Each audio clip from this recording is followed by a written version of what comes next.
మనకి న్యాయస్థానాల మీద పూర్తి గౌరవం ఉంది, నమ్మకం ఉంది. కానీ ప్రజలు ఏమనుకుంటున్నారో కూడా తెలియాలి కాబట్టి అడుగుతున్నా. మీరే జడ్జ్ అయితే స్కిల్ డెవలప్‌మెంట్ కేసులో ముఖ్యమంత్రి చంద్రబాబు యొక్క బెయిల్ రద్దు చేస్తాను, రద్దు చెయ్యను. ఈ రెండిట్లో ఒకటి కామెంట్ చేయండి.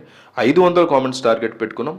ఛానల్‌కి లైక్ అడగట్ల, సబ్స్క్రైబ్ అడగట్ల. మీరు ఇచ్చే ఒక్కో కామెంట్ అంటే మీరు నిజాయితీగా ఇచ్చే కామెంట్ మాకు కొండంత బలం అని గుర్తుపెట్టుకోండి. దయచేసి వీడియో చూసే ముందు దయచేసి కామెంట్ అయితే చేయండి.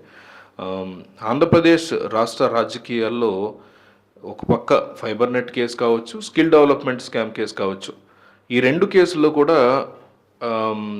అతిపెద్ద సంచలనంగా మారుతూ ఉన్నాయి. వీటి మీద వైసీపీ యొక్క అధిష్టానం అత్యంత అసంతృప్తితో ఉన్నట్టుగా తెలుస్తుంది. అంటే అధికార మార్పు తర్వాత దర్యాప్తు యొక్క వేగం మందగించడం, ముఖ్యంగా ఫైబర్ నెట్ కేసులో సిఐడి క్లీన్ చిట్ ఇవ్వడం, ఫిర్యాదుదారులు వెనక్కి తగ్గడం వెనక ప్రభుత్వ పెద్దల యొక్క ఒత్తిడి స్పష్టంగా కనిపిస్తోంది కదా అని వైసీపీ భావిస్తోంది. ఇదే ప్రశ్నిస్తుంది కూడా వైసీపీ. ఈ కారణాల వల్ల ఈ రెండు కీలకమైనటువంటి కేసులు కూడా సుప్రీంకోర్టు ముందుకి వచ్చి పూర్తి స్థాయి న్యాయ పోరాటానికి సిద్ధమవుతున్నట్టుగా సమాచారం అందుతుంది. ఇది ఆంధ్రప్రదేశ్ రాజకీయాల్లో మరొక కీలకమైనటువంటి మలుపు కానుంది అనడంలో ఎటువంటి సందేహం లేదు. ఫైబర్ నెట్ కేసు విషయానికి వస్తే అప్పటి మేనేజింగ్ డైరెక్టర్ ఫిర్యాదు మేరకు నమోదైనటువంటి ఈ కేసులో కేవలం కూటమి ప్రభుత్వం అధికారంలోకి వచ్చిన కొద్ది రోజుల్లోనే సిఐడి తన అభిప్రాయాన్ని మార్చుకుని ఎలాంటి ఆర్థిక అక్రమాలు జరగలేదు అని నివేదిక ఇవ్వడం వెనక రాజకీయ దురుద్దేశం ఉందని వైసీపీ నేతలు బలంగా భావిస్తున్నారు. దీని మీద గత ప్రభుత్వ హయాంలో సేకరించిన కీలక ఆధారాలు, సాక్షుల వాంగ్మూలాలు వీటిని సిఐడి నివేదిక పూర్తిగా విస్మరించింది కదా అని ప్రశ్నిస్తున్నారు వైసీపీ జనాలు.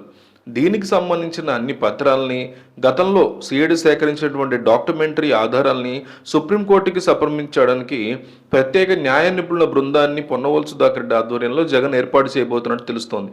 పాత ఫిర్యాదుదారు కొత్త ప్రభుత్వానికి అనుకూలంగా తన యొక్క మాటని మార్చడాన్ని, ఆయన మీద ఉన్నటువంటి ఒత్తిడిని ప్రధానంగా ప్రస్తావించి కేసు మూసివేత ఉత్తర్వులను రద్దు చేయాలని కోరేటువంటి అవకాశం స్పష్టంగా కనిపిస్తుంది. ఈ కేసులో అధికార దుర్వినియోగానికి సంబంధించినటువంటి అంశాన్ని న్యాయస్థానం దృష్టికి తీసుకెళ్లాలని ప్లాన్ చేస్తున్నారని కూడా మనకు ఇన్ఫర్మేషన్ ఉంది. సో స్కిల్ డెవలప్మెంట్ కేసు కూడా మరింత కీలకంగా మారబోతుంది. గతంలో ముఖ్యమంత్రి అరెస్టుకి దారితీసినటువంటి ఈ కేసులో మనీ లాండరింగ్తో పాటు నిధుల మళ్లింపుకు సంబంధించినటువంటి పక్కా ఆధారాలు తమ దగ్గర ఉన్నాయి అని వైసీపీ నేతలు మొదటి నుంచి చెప్తున్న మాటే. హైకోర్టులో తమకి ఎదురు దెబ్బ తగిలినా మొత్తం కేసు విచారణని పూర్తిగా కొట్టివేసేందుకు లేదా నీరుగార్చేందుకు జరుగుతున్నటువంటి ప్రయత్నాల్ని సుప్రీంలో సవాల్ చేయాలని వాళ్ళు నిర్ణయించుకున్నట్టు తెలుస్తుంది. వ్యవస్థీకృత నేరాలకు సంబంధించినటువంటి ఈ అంశాన్ని సుప్రీంకోర్టులో నిరూపించడం ద్వారా కేసుల నమోదు కేవలం రాజకీయ కక్ష సాధింపు చర్య కాదు అని, నిజమైనటువంటి అవినీతి జరిగిందని నిరూపించాలి అని వైసీపీ లక్ష్యంగా ఎదుర్కొంది. సో ఈ కేసులో క్వాష్ పిటిషన్ల మీద హైకోర్టు ఇచ్చినటువంటి ఉత్తర్వుల్లోని లోపాలని, విచారణ సంస్థలకు సంబంధించినటువంటి అధికార పరిమితుల్ని సుప్రీంకోర్టులో నిశ్చితంగా పరిశీలించాలని కోరబోతున్నారు. సో ఈ అంశం జనంలోకి బాగా చొచ్చుకు వెళ్ళేటువంటి అవకాశం కనిపిస్తోంది.